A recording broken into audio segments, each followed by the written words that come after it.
ઓમ શમ શનિશ્ચરાય નમઃ. ઓમ શમ શનિશ્ચરાય નમઃ. ઓમ શમ શનિશ્ચરાય નમઃ. રામ લક્ષ્મણ જાનકી જય, બોલો હનુમાન કી. ઓમ શમ શનિશ્ચરાય નમઃ. ઓમ શમ શનિશ્ચરાય નમઃ. ઓમ નમઃ શિવાય. ઓમ નમઃ શિવાય. સર્વ દેવ દેવીઓની જય. ગણપતિ બાપાની જય.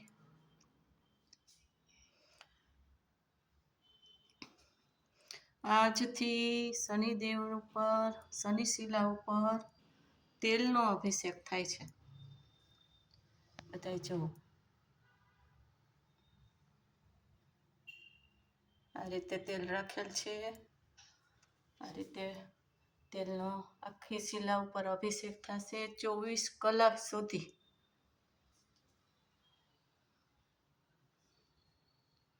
ઓમ શમ શનિશ્ચરાય નમઃ. ઓમ શમ શનિશ્ચરાય નમઃ.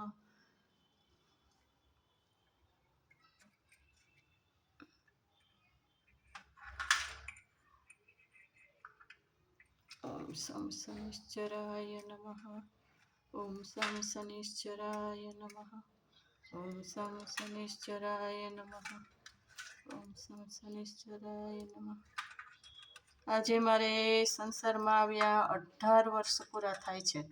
29 નવેમ્બર સાવરકુંડલાથી ગુરુવર્યોની આજ્ઞાથી ચાતુર્માસ પૂર્ણ થતા સંઘ સમાજ સ્વજનો બધાય અમને સાવરકુંડલા સંઘમાં લેવા આવેલ હતા.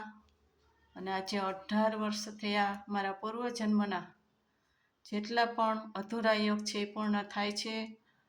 પૂર્વજન્મમાં મહાદેવની ભક્તિ, હનુમાનજીની ભક્તિ, ગણપતિ, શનિદેવ આદિ જે કાંઈ માતાજી જે કાંઈ ભક્તિ કરેલ હતી એ ભક્તિ મને સતત આવી. બધાને પરમાર્થના કાર્ય કર્યા. અને કુટુંબનો પણ આ સંકેતો આવેલા છે દેવસ્થાન માટે, કોઠારી દોશી કુટુંબના, એ પણ સુંદર રીતે પૂર્ણ થાય છે. અને આજથી 29 નવેમ્બર 2007માં મારે સંસારમાં આવવાનું થયું. અને 18 વર્ષ પૂર્ણ થયા. તન, મન, ધન, આર્થિક, શારીરિક, માનસિક, કૌટુંબિક, ભક્તજનો વગેરે બધાથી ખૂબ સહયોગ મળ્યો છે. અને ખૂબ ખૂબ બધાનો આભાર માનું છું. શ્રી બ્રહ્મથેશભાઈ વામનભાઈ વ્યાસ, જેમણે મને આ બધા જ જ્ઞાન આપેલું છે કે કેવી રીતના ભક્તિ કરાય. કારણ કે જૈન દીક્ષામાં, જૈન ધર્મમાં આપણને કાંઈ ખબર ન પડતી હોય. એમને પણ શક્તિના જે સંકેત આવ્યા એ મુજબ મને સતત બધાએ સહયોગ આપેલ છે. અને આ સંસ્કૃતિમાંથી હમણાં જ અત્યારે આ સ્ટેન્ડ બનાવડાવ્યું. આ શનિશિલા બનાવેલી હતી એને કલર કરી દીધો. આ સ્ટેન્ડ સરસ મજાનું બનાવી દીધું. અને આ તેલના અભિષેક માટે પણ આ બાઉલ સરસ મજાનો બધા હોલ પાડી દીધા. મેં કીધું મારે એક જ હોલમાંથી અભિષેક થાય એવી રીતના નહીં, 10-12 મને એવા હોલ કરી દો, જેથી કરીને પૂરેપૂરી શનિદેવ ઉપર સંપૂર્ણ રીતે અભિષેક થાય એવી મારી ભાવના હતી. અને સંસ્કૃતિવાળા, સંસ્કૃતિ હેન્ડીક્રાફ્ટ, જેને ત્યાંથી વર્ષોથી અમે મૂર્તિ લઈએ છીએ. કાંઈ પણ હોય પૂજાની વિધિનું કાંઈ પણ, તો ત્યાંથી જ લઈએ છીએ. અને કમલેશભાઈ કોઠીલાનો ખૂબ ખૂબ આભાર માનીએ કે એને ખૂબ મને સમય આપ્યો. અને દરેક વખતે કાંઈ પણ હોય તો ગમે તેમ કરીને એ મને સરસ રીતે સહયોગ આપે છે. અને મારા બધાય દીવા પૂજાના સરસ કાર્ય થાય છે. અને આ શનિશિલા ઉપર જ્યાં સુધી આજ્ઞા આવશે, 1 વર્ષ સુધી આવશે, તો એ રીતના મને ખ્યાલ નથી. આજે સંકેત આવેલો છે કારણ કે આવતું વર્ષ છે એ સૂર્ય અને શનિ સંઘર્ષ યોગ છે. 2026ની સાલ એટલે ટોટલ 1નો આંક, અને 26 એટલે 8નો આંક એ શનિદેવનો આંક છે. અને ટોટલ આંક 1 એટલે સૂર્યદેવનો આંક છે. આ બધાય ખૂબ યાદ રાખજો. સૂર્ય શનિ પિતા પુત્ર એને ક્યારેય બન્યું નહોતું. એટલે આપણા બધા ઉપર સંઘર્ષ ન આવે, તકલીફ ન આવે, એના માટે મને આ સંકેત આવેલ છે. મારી પણ સાધના મારે કરવાની છે. આ અનુષ્ઠાન અઘરામાં અઘરું, અને આ અનુષ્ઠાનની વચ્ચે પણ જ્યારે પણ મને કંઈ જવાની ક્યાંય આજ્ઞા આવશે તો જ મારે જવાનું છે. બાકી મારે અનુષ્ઠાનમાં જે કાંઈ આવે આજ્ઞા એ બધી હું પૂર્ણ કરીશ. અને જે શનિદેવને પ્રાર્થના કરી, હનુમાનજીનું, રામ લક્ષ્મણ જાનકીનું પણ ત્યાં બાજુમાં આપણે સ્થાપન કરેલ છે. અને ખૂબ ખૂબ શક્તિ મળે, બધાયના વિઘ્નો દૂર થાય એવી પ્રાર્થના. આ મારું મંદિર છે, તમને બધાને ખ્યાલ જ છે કે આ મંદિરમાં જ બધી લગભગ પૂજા વિધિઓ થતી હોય.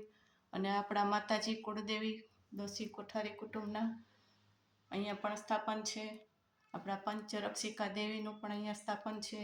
આ મંદિરમાં અહીંયા મારી પશ્ચિમ દિશા છે. આ એટલે પશ્ચિમ દિશામાં શનિદેવનો વાસ હોય, એટલે પશ્ચિમ દિશામાં જ આજે સ્થાપન કરેલ છે. મારે હનુમાનજીનું જે અનુષ્ઠાન હતું 1.25 મહિનાનું, એ દક્ષિણ અને પશ્ચિમ વચ્ચે નૈઋત્ય કોણમાં હતા. એટલે ત્યાં તો એ પણ મારે અનુષ્ઠાન પૂરા થયા.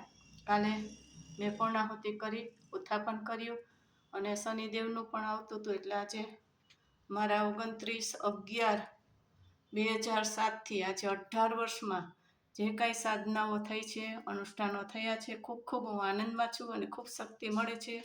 રમથેશભાઈ વામનભાઈ વ્યાસનો પણ મને ખૂબ સહયોગ મળે છે આ બધામાં. અને કુટુંબના બધા સ્વજનો, ભક્તજનો, મારા ભાઈઓ બહેનો, એના પરિવાર બધાના ખૂબ ખૂબ મારા ઉપર શુભ ભાવના છે. બધા ગુરુવર્યના પણ અભિનંદન અને આશીર્વાદ કૃપા છે. બધા માતાજી દેવ દેવી બધાના મારા ઉપર ખૂબ આશીર્વાદ ને કૃપા છે કે સંસારમાં આવીને પણ આટલું સુંદર કાર્ય થાય છે. સંસારમાં આવીને કોઈ એટલા સુખી ન હોય. મારા પેરાલિસિસ અવસ્થા પણ ત્યાંથી સંપૂર્ણ થઈ અને સંસારમાં આવીને હું સ્વસ્થ થઈ ગઈ છું અને સુંદર અનુષ્ઠાનો થાય. તમે પણ બધા ખૂબ આ દર્શન કરી અને આ વિડીયો દ્વારા ખૂબ પ્રાર્થના કરજો. તમે પણ રોજ દર્શન કરજો અનુકૂળતા હોય તો, નહીંતર પ્રાર્થના કરજો કે તમારી જે પણ જીવનમાં વિઘ્ન આવતા હોય, કસોટી આવતા હોય, એમાં ખૂબ તમને શક્તિ મળે, પ્રગતિ થાય અને નિર્વિઘ્ને તમારા બધા જ કાર્યો પૂર્ણ થાય એવી શ્રી મહાદેવ, ગણપતિજી, હનુમાનજી, દરેક દેવ દેવી, માતાજી બધાને હું પ્રાર્થના કરું છું. જય મહાદેવ, જય શનિદેવ, જય હનુમાન, રામ લક્ષ્મણ જાનકી, જય બોલો હનુમાન કી. બધાય માતાજીની જય હો.